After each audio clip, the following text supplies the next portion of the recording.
people are dropping in. The intention here is to start promptly at 12:30.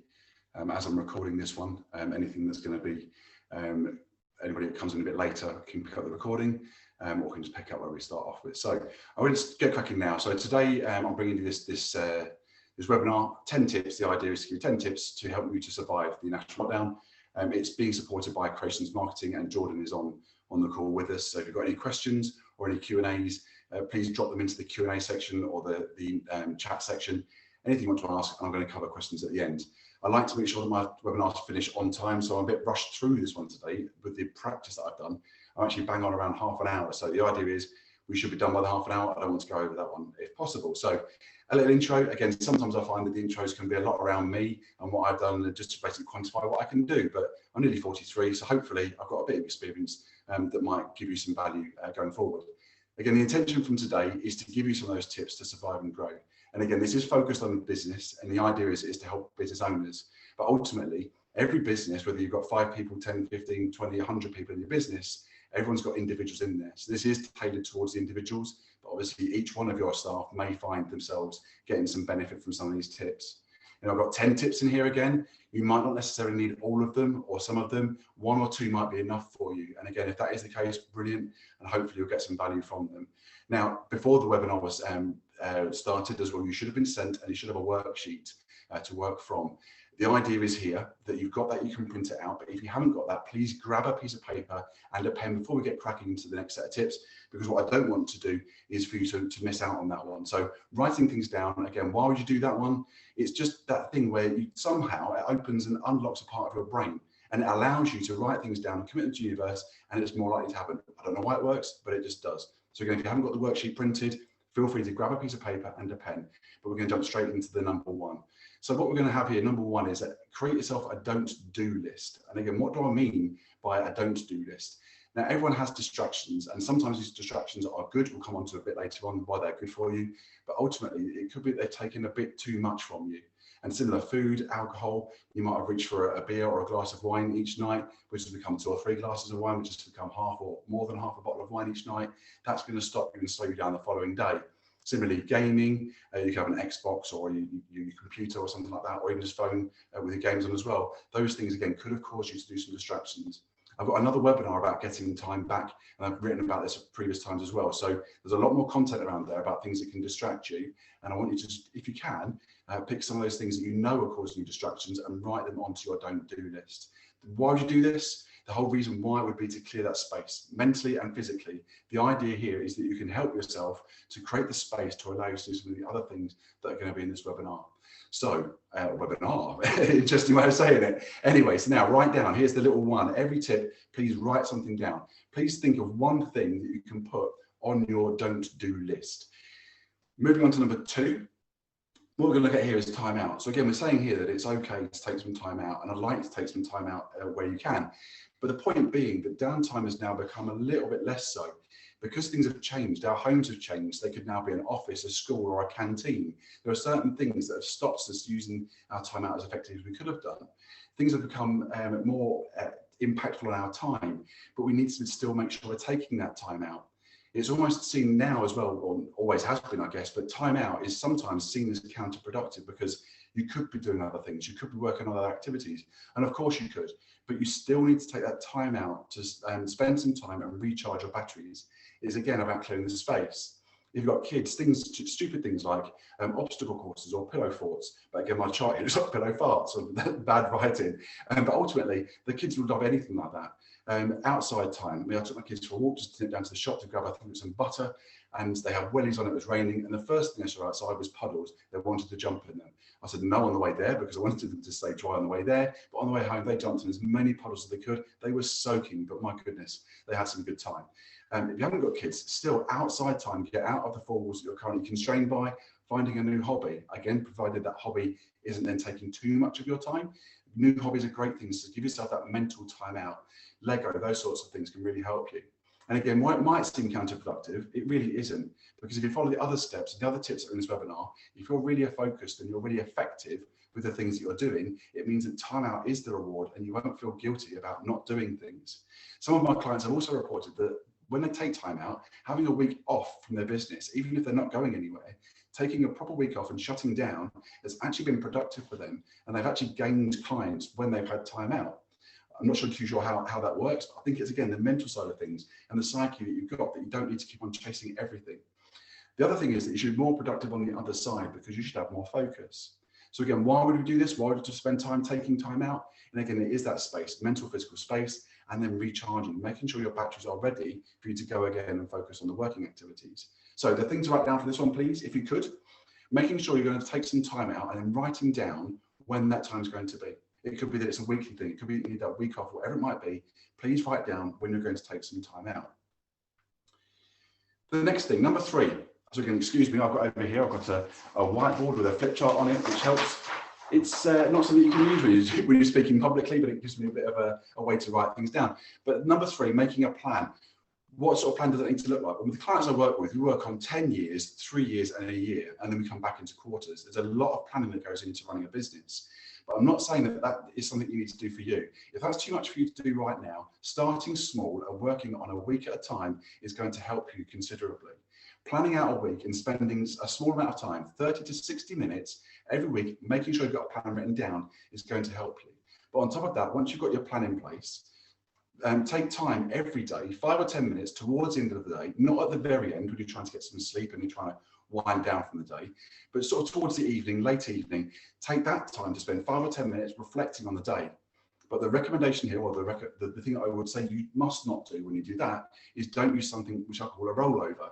And a rollover is great if you're looking at a lottery win, but it's not good when it comes to your tasks. If you've set down 15 things that you want to do today, you've achieved 5 and you've got 10 things left over, the worst thing you can do is roll over to tomorrow or even the following week. You need to almost accept that those 10 things didn't get done, park them to one side, and then when you do your weekly planning, come back and look at them and think, well, why couldn't I achieve those 10 things? What stopped me? And allow yourself to plan for the following week that way. Learn and iterate and take things on and go forward from there. So why would you do that? Why would you take the planning? The majority of that, obviously planning is something that should be a given as to why that's a good thing for you. But the specific thing here is I want you to start creating reference points. You'll start figuring out when you're not doing so well and when you are doing well. And then you can help and hopefully refine some of those things to help you to get those things much more productive for you. So you can get the balance nice and even for you. Also, you can start realizing that there are certain things then that you could potentially ask for help with. So the thing I'd like you to write down now, if you could please, write down something or write down the time or when you're going to actually spend the time to make your planning. Again, half an hour to 60 minutes, and then again, every single day, which one or what timings are you going to use to make those plans? Number 4, we'll move into the routine side of things. And again, routines they're important for everybody, everywhere we go. And again, these are business routines and family routines. They all culminate and they all come together. Have you got a teenager who wants to be on the Xbox until 2 in the morning? Or have you got small kids that always want to have it at 7 o'clock in the morning? There are certain things that need to be sort of changed backwards. Meals, timings, those sorts of things, making sure that you eat sort of consistently during the day, at certain points during the day, making sure those routines are there. We all had really, really strong routines. I'm sure there are many of you out there that had lots of routines that are in place. When you get up in the morning, you go out of the door, you go to your workplace, wherever you might go, there are certain things that are going to happen, dropping kids off at school runs, those sorts of things. Those routines have kind of gone away, but they will come back.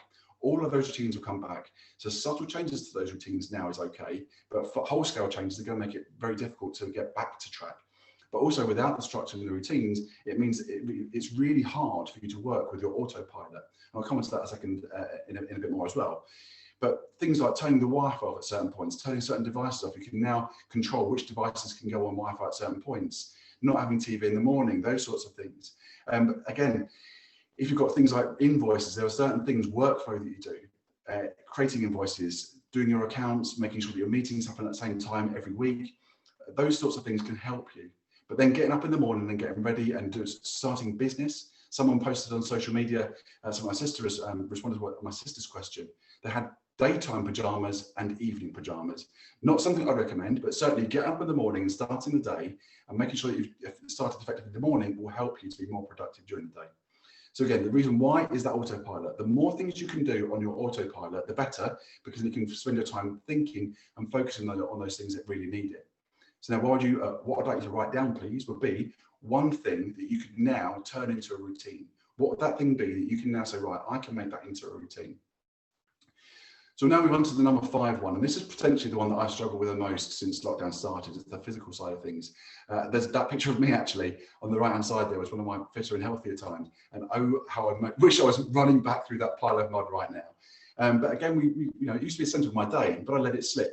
And then you have Christmas. Christmas is a break, 2 weeks maybe, where people tend to eat and drink more and just basically spend a lot of time not doing some of the physical side of things. But then we had lockdown straight after Christmas when the resolutions were being set, lockdown comes in, it kicks in, and people just sort of go backwards into their shells a bit more than they did before, go back to their older routines. And again, if you have set yourself some fitness goals or you set yourself some resolutions, you set them on the 1st of January, but we do that every year. The 1st of January is just one day. Why not make today the 1st of January? Why not start today with that routine? The resolution got broken, so why not start it again today and then go ahead from today onwards? There's no reason why you can't. There are lots of reasons, lots of articles out there that will give you lots of information around the brain being stimulated by the physical side of things.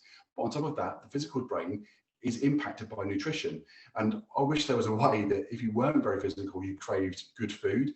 And if you weren't eating good food, that physical made you crave, but it doesn't work like that. Unfortunately, physical health and nutritional health are combined. The more you exercise you will do, the better your nutrition will want to be, because you want to crave the foods that are going to help you with that physical side. But again, I'm not going to turn around and say to you now that you need to stop and say, only eat plants from tomorrow and you must run 5 miles a day. Because if you do that, again, it's just too much. And again, here, my do not do, the absolute recommendation on this one is do not overcommit to something. Small incremental changes will be easier to implement and they'll be easier to stick to. So what I'd like you to do here is think again about the little things that you can do. Maybe if you have a bar of chocolate, you might take the bar of chocolate into the lounge and have too much of it. You might late night snack. So, cut those late night snacks down. If you're going to bed a bit too late, then go to bed a bit earlier. That stops the snacking. Also with a chocolate bar, grab a square or two of chocolate rather than taking the entire bar in. It helps you with those little bits, little incremental changes. It might be upping the pace of your walk. You might take a daily walk every day and you might find, you know what, I'm going to up the pace of that every day. Maybe you do a daily walk at a decent pace, you might turn it into a couch to 5K, a bit of running, a bit of walking in between. But there's little things there that you can put in. And also make some of those non-negotiables. Add things in that you can make sure are guaranteed to be non-negotiable. I will do this thing today, it has to happen. With those things in mind, we can move into now the break part of this. So we're stopping halfway, and again, we're going to pretend we're at the theatre, but rather than having the unhealthy ice cream, I've got a lovely bowl of fruit for you.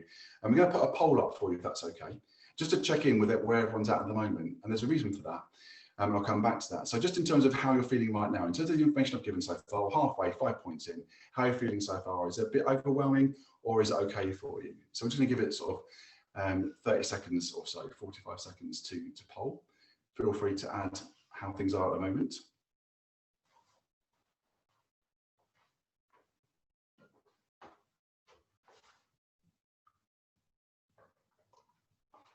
And while you're polling, I will just flip over to the next of my sheets. And again, the reason I've done this halfway through is because I want to just check in and see how we're doing. So in terms of the results, I can't quite see, where are we? So we've had 2 say they're overwhelmed and we've had 9 say, is this okay? It's okay, good. Right, thanks, Jordan. So in terms of it's a bit overwhelming. We'll come back to that one. So in terms of it's overwhelming, and again, the idea here then, if you're feeling a little bit overwhelmed and we're halfway already, then what I'd like to do is just think about that don't do list. Think about the things, if there's other bits that have been thrown at you, just think again harder about that don't do list. And if you're still struggling at that point, just give me a ring. Again, I don't charge anybody, you're not going to get an invoice from me because I'm saying, let's have a phone call and a conversation. If there are things you want to talk through, I'm more than happy to support on it. Those of you who said it's okay, we've got 5 more tips to come. Again, if you're feeling that you're overwhelmed towards the end when there's more coming at you, then again, I'd recommend that we look at that don't do list and see if there's anything else I can help with. So, moving now, I'm actually all right for time. I keep checking my watch because I'm conscious I don't want to go over again. So next one, number 6, is the mental health side of things. And again, this is different because everyone's different, everyone's mind is different, and everyone's brains work at a different rate. And the unfortunate thing is that we're into this forced cycle of constant change. Whether you like it or not, the government are imposing things which mean that you don't have a choice in it. And sometimes those changes come really, really quickly. So in terms of mental health, that's going to make us work and react in different ways. But what I'd ask you to do here is just to take the time check in with yourself, and only you'll know whether you're being honest with yourself and truthful with yourself to know whether you're checking in and actually being right with yourself. If you can check in with yourself, the idea is then that I'd like you to think about how you can perform on a consistent level. I'm not trying to say again that everyone needs to perform at the highest level, 100%, really effective every single day. You get up, you're effective until you go to sleep. That's not how it's going to work, but it's that cycle, the ups and downs. Everyone will have peaks, everyone will have troughs. But what you don't want to do is to have your peaks too high and your troughs too low, because it is really draining and it hurts you individually. So try and find that way and get a nice little velocity that will work for you. And again, there could be ways to make sure you're not bouncing around, but there are ways that you can check in and look will be things like work output. And again, as an individual, you'll know whether you're working to the best of your ability. And on the nutritional side and the fitness side of things as well, you'll know where you're at with those two things. So there are a couple of recommendations there in terms of ways that you could check in. But all of the other 9 items on this webinar should assist with the mental health side of things. And if they don't, again, feel free to get in touch with me and let me know where I can help out. But the one is here, this number 6 is all about that checking and checking in with yourself. Why would you do that? So again, the consistency in yourself, it means it will be easy for you to help and support other people. If you can get control of what's going on in your own brain or your own mind, then it will mean it's easier for you to help and support other people too. So the one I want you to write down now would be that how can you check in with yourself? So what things would you check for? What things would you look at for your own side of things to check on your own mental health? So number 7, is it, again, it's that okay to not be okay thing. Again, it's something that's talked about quite a lot, but not necessarily implemented too well. But all I'd recommend here, all I'd say is that this situation is temporary. As much as it seems like it isn't, it's been nearly a year already, but there's a potential that it could go on until 2. The Spanish flu was around for 2 years until it started to sort of burn itself out.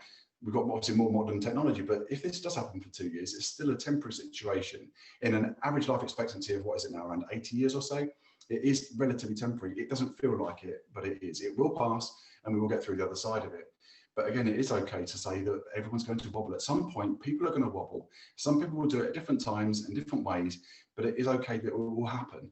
But make sure then, if you do start to have a bit of a wobble, or you see people around you that do, there is lots of help. There are lots of people that can support, lots of charities, there are lots of people around you. And certainly I can help. If you want to talk to me about things, if you think that's going to be a good option for you, then feel free to contact me. But there's lots of help out there. On top of that, again, what I've seen on a lot of webinars and a lot of guides out there is that you must do certain things because you've got to add all of this and you've got to grow. There are ways to make sure that you're going to go on and smash everything. But sometimes that isn't necessarily the case. Sometimes the best strategy is just to survive. Sometimes getting to the end of this pandemic and you've still got a business at the end of it is a brilliant thing to be doing. Making sure that you're there at the end, longevity and the sustainability is something that's a really positive side of things, no matter what business you're in. Ultimately, again, the foundations, you can do foundational work now. You don't necessarily need to grow hugely, but creating those great foundations that know that when this is passed and gone out the other side, that you've got a really good platform to work with is sometimes still a really good strategy. So don't beat yourself up too much if things are too hard. But then on top of that one, there's quite a negative one at the moment, but there are positives out there. Don't forget to go looking for them. There are great things that are happening. Again, if you have got kids, you are spending a lot more time with them. That is a positive, believe it or not. Even if you're homeschooling, there is a lot of things out there that you can do. But again, if you have got kids at home, remember all that they are going to need. Again, there's a lot of pressure on homeschooling, but the things they need, love and a hug. Similar for adults. Where it's possible, then go and grab those hugs and a bit of love where you can. But ultimately, that's all those two. I've got 2. You might have more than 2 children. How many children you might have, that's the thing that they really, really need. And again, why would you do that? So for me, brave faces are a bit temporary. They're a temporary measure. They can help. They're a good thing to do. Sometimes you need to suck it up, buttercup, and on your move, put that brave face on. But that only needs to last for so long.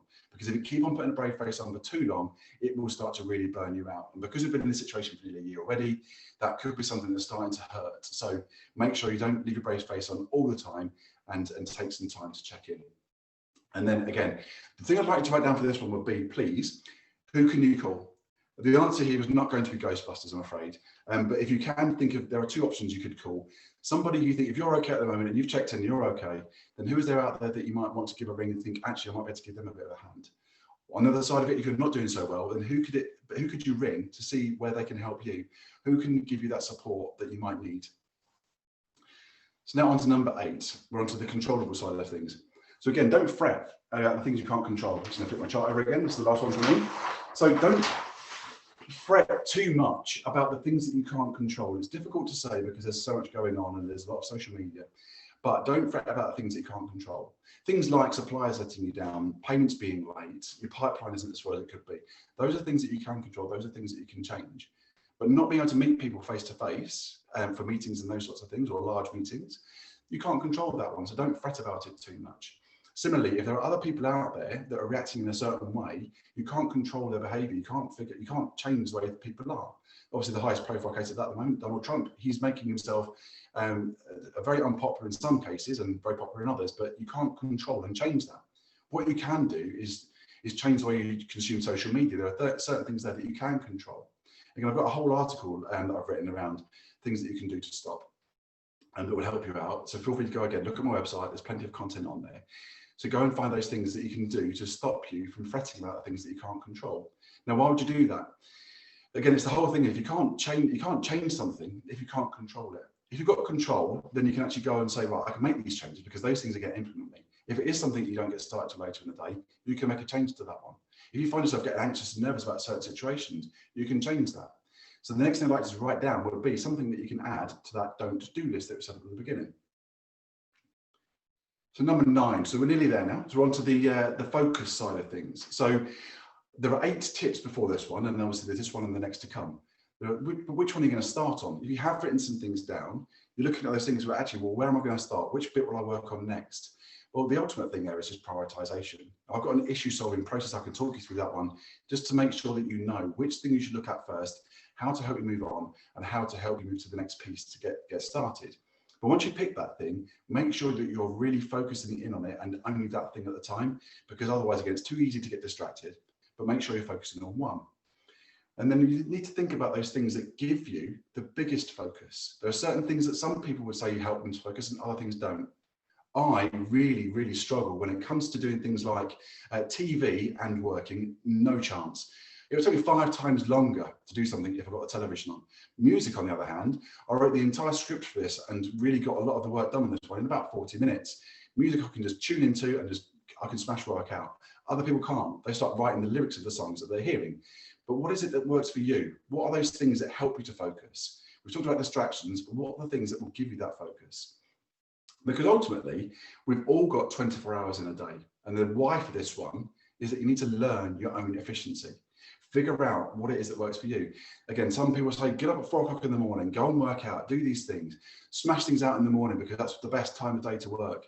You must do this, you must do... No, it's up to you. It's all around when you're most efficient. And again, that's that whole thing about reflecting and checking in, making sure that you know when you're most efficient so you can learn from that and help you to be as efficient as you can be. Because I'm not going to tell you to get up at a certain time and do certain activities, because it will all be around what helps you. Now, the thing I'd like to write down for this one would be the focusing thing. Is there something there that you can think of that gives you focus? And it could be silence. It could be absolute silence is the thing that helps you to focus. It could be music. It could be certain drinks or activities or doing an activity beforehand. What's the one thing that you can think of that will help you to gain focus as much as you can? So now we're on to this 10th one. And the 10th one here is a little bit ambiguous if you don't take it in context with the other 9 that have come before it, but staying strong is something that you have to do that at this point in time. There are certain activities that you can commit to changing that will help you to move forward. As I said again, this whole webinar is aimed at individuals, but the purpose behind that is that there are multiple individuals in every business. So if we can make sure that if you can tailor this to each individual you've got, 1 or 2 tips for some people might be all they need to help them to move on to the next phase. Not every day, as I said before, not every day needs to be 100% efficiency. You can up and down, but making sure that cycle is an even curve is a good thing for you. Because then when you've got that one, when you've focused in and you've got the strength to continue with the rest of the activities on this list, you'll have earned that rest. And when you've earned that rest, you'll deserve it and it will feel like you've earned the benefit from having that. Similarly, last week was one of my most effective weeks this year so far. When it came to the weekend, I knew that I'd earned that time to take some time out. So making sure that you're doing all of that means you can rest when you say you're going to rest. You can work hard and play hard. But again, something I am guilty of, certainly towards the end of the year, would be that I'm not really switched fully on work and I'm not really fully switched off. If you can draw the distinction between the two and focus fully on work and fully on rest, then it will feel a lot better for you when you're doing both of those 2 things. So The reason that, or the thing I'd like to write down for this 10th one would just be when you're going to review the output. So if you haven't written anything down, feel free to again take the video, the recording when it comes out to you afterwards, and go through it again and see if you can write some things down. If you have written things down, just write a note, a date and a time that you're going to check in with some of this activity. So if you give yourself some tips here, you said, right, I can do this, I can do that, I can make these changes. So when you're going to review the output, to just check in and say, hang on a minute, 2 weeks ago, 3 weeks ago, a week ago, I said I would do something that, to help me to take some time out, and I haven't done it. I've said I'm going to add these things to my to-do list, and I'm still picking up my phone. I'm still taking too long to on WhatsApp. So there are things there that you need to check in with. So put a date on there that you're going to review this output. So now we're 5 minutes before the end, which is nice in terms of my timings, which is good. I'm just going to run that poll again, just to check in and see how people are feeling. Now we've got to the end of the 10. Jordan, if you could just run that poll again and see what sort of response we get back. Yeah, so it's up. Or cheers, Jordan. So it's the same question again, just to check and see how people are feeling, because again, there's a lot of content in there. And unfortunately, that's how I like to deliver some of the activities, is try and get a lot of content in there to sit and digest it. If again, you're finding that I went through that bit too quickly for you, there will be a video afterwards, and feel free to grab that video and have a look and see what you can do to work with it going forward. So we've got 100% saying, is this okay? Brilliant, that's what I'd like to hear. So I'm glad that's worked for you. And again, if you find that after you've checked in, got to number 10, you go back and check it and say, right, you know what, I'm not too sure now. I need to figure out how I'm going to make this work. And it hasn't happened. Again, feel free to give me a call. There's no cost for a call. I don't work like that, I'm afraid. Or I'm afraid it's your benefit, I guess. And just a bit of a follow-up now. So any questions, again, if you want to drop them into the Q&A or the chat bar if you haven't already, then feel free to do so. Those of you who've got smartphones that aren't connected with me already on LinkedIn or Facebook, you can scan the QR code there and find a way to connect with me directly. My phone number and email again if you want to get in touch. On the right-hand side there, again, my background, or what I do for my job, I'm a business coach. So that's the whole point. I like to help businesses to create a really, really strong business plan and then to deliver on it. There are three ways that I can work with you on that. The first one is you've got free tools. I can give you the tools, you can go and plan away yourself. The second one is that we can spend a day together and we can create a business plan together, which again, it's just one day we can do that for, and you can walk away and take that plan with you. And the third option is that we can plan together for a full day, but then we can also deliver. I can help 12 months of checking in with you every week or every couple of weeks, and then every quarter making sure that you're actually delivering those things and helping to hold you accountable. So that's the way to work in with me, and hopefully now we should be able to move over to any questions that we've got, Jordan. Yeah, so we've had a couple sent in. The first one being, it's to do with the fact that a lot of people are under similar pressures and people are worrying about putting their pressures on other people. If someone's in this situation, would you recommend seeking professional help at this time? Okay, so again, in terms of that, it would be that check-in piece. So if you're finding that you're under an amount of pressure that's too difficult for you, I wouldn't necessarily say it's professional help that you need, but it's making sure that you're opening up to somebody out there that can give you some help. And again, the conversation is always going to be the first way to help. If you can have a conversation with somebody, it might mean that you can open up an opportunity or open up an angle to make you think about something that you're doing in your own business yourselves. But it might be that actually, you know what, I need to get some other expert counsel on this one as well. And there are silly things like little things like blogs can be written for you. Social media content can be written for you. There are lots of things that you feel under pressure to do. And if you are finding that, there will be ways that you can get out there and have that conversation. Hope that answered that one for you. Thank you. And we've had another one sent in. So what advice would you give on capital investment based on the fact that it's literally running out, there's no business coming in? So for me, that one, the ultimate one for that would be to have a conversation with accountants, making sure that you know what the best thing is to do. So as far as capital investment is concerned, it's very, very difficult to know without looking at the full picture of each business behind the scenes to know where to spend or where to sort of make the cuts that you need to make. But ultimately, the accountants are the ones that are there. They know all of the schemes that are out there. They know all of the different grants and loan applications that you can have, and knowing what the best thing is to do. Certainly for the people like me, it's very, very hard. Sole businesses. As a director, it's very, very tough out there. So I just had to make some serious cutbacks in my own business, but I can't tell you what's necessarily best to work for your own. But again, accountants out there, we've got the guy that works for our BNI group, Ray. He's always happy to have a conversation. So if anyone needs that contact detail, let me know, I'll get you in touch. Okay, and just one more. we've had someone say they're not sure where to turn next. There are so many things that I could be doing and spending most of my time busy, but I'm not really getting anything cleared up or out of the way. Right. Okay. So that one again, if you're finding that that's a situation where you're really, really busy every day, it's around that focus and prioritization. So if you're sitting there with a list of things to do that's too long, then making sure that you focus in on the one that's going to take you forward. It could be that it's just one thing that needs to happen to unlock something else. So making sure that you don't overwhelm yourself with the amount of work that you could be doing, because again, ultimately, certainly from a solopreneur's perspective, it's so easy that you could just sit there and just constantly 24 hours a day, always work. So making sure that you're just focusing on those things that are going to drive you forward and take you through to the next stage. So hopefully that's been helpful. Any other questions? That's all the questions. Thank you, Luke. Okay, so that's pretty much bang on the half an hour, I think. Look at me, yeah, half an hour. So again, thank you everybody for participating or getting involved. Anybody's got any questions or feedback, then please let me know. And there will be another webinar to come. I've not yet figured out what the content's going to be. So if there's any particular topics anyone would like to hear me talking about, then feel free to send them over and I'll look and see what I can do for you. But thank you very much for your time.